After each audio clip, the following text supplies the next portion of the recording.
po si Dindo Lasala, 42 years old, from Carmona, Cavite.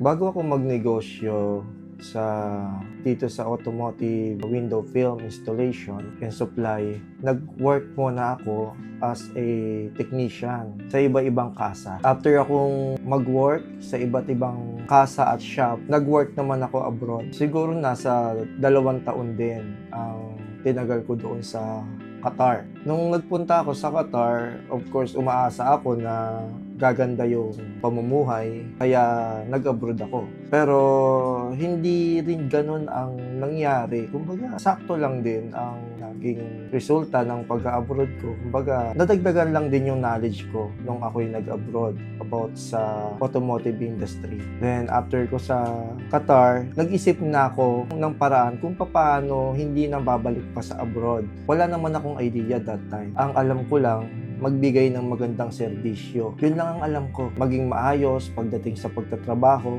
maging maayos kausap. Yun lang din ang ang natutunan ko na in-apply ko. So hindi ko namalayan na unti-unti pala naging negosyo na siya. Nag-start lang talaga ako sa puhunan na 7,500. Then nag-post ako online. Then, pagka-post ko online, kumbaga hindi ko ine-expect na may tatawag sa akin. Siyempre, sinusubukan ko lang naman. Then, yung may tumawag sa akin na client, nakipag-deal agad siya sa akin. Nagustuhan niya siguro kung paano niya ako kinakausap, paano ako makipag-transact sa kanya, nagustuhan niya. That time kasi, nag-a-apply pa lang ako dito sa Manila. Ang ginawa ko, yung nakipagkasundo siya sa akin, hindi na ako nag-apply. Naghanap na lang ako ng mga materials na gagamitin para dun sa sasakyan niya. Then dun na nag-start yung pag-home service ko sa mga client. Ginagawa ko yung car nila, nag-home service na ako. Dun na nag-umpisa yun.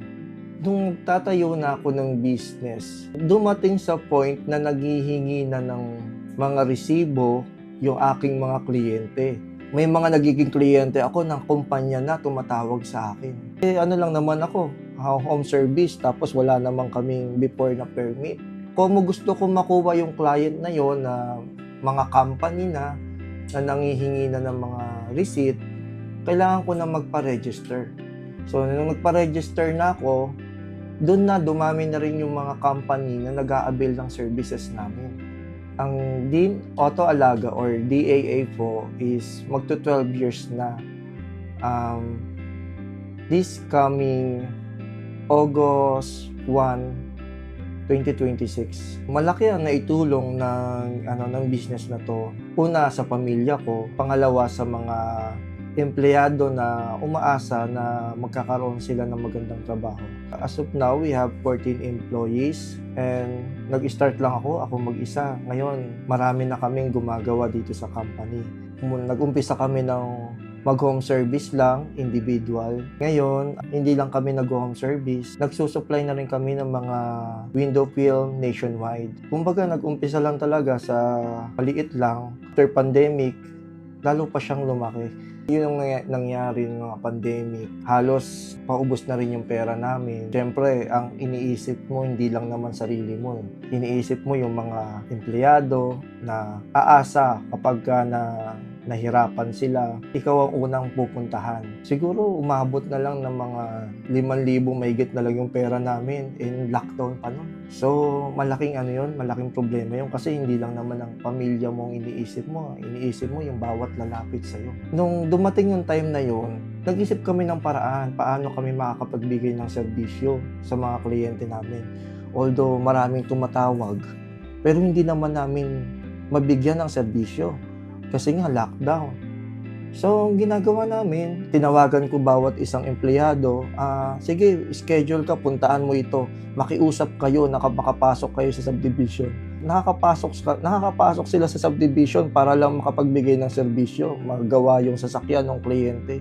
So, nagkaroon kami ng idea, pwede pala yun, makikiusap lang kami para kasi tinutulungan lang din naman kami ng kliyente na makapasok kami sa mga village nila. Dumami uli yung kliyente namin kasi nga, imbis na pupunta sila sa amin, kami pupunta sa kanila, mas convenient pa sa kanila, sa mga kliyente namin. So, sa ganung paraan, nagtuloy-tuloy yung hanap buhay namin.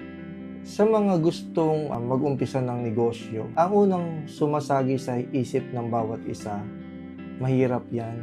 Baka hindi mag-push through malugi lang ako. Yun ang kadalasan na nasa isip ng mga gusto mag-umpisa sa negosyo. Pero ang negosyo kasi or business is pure struggle.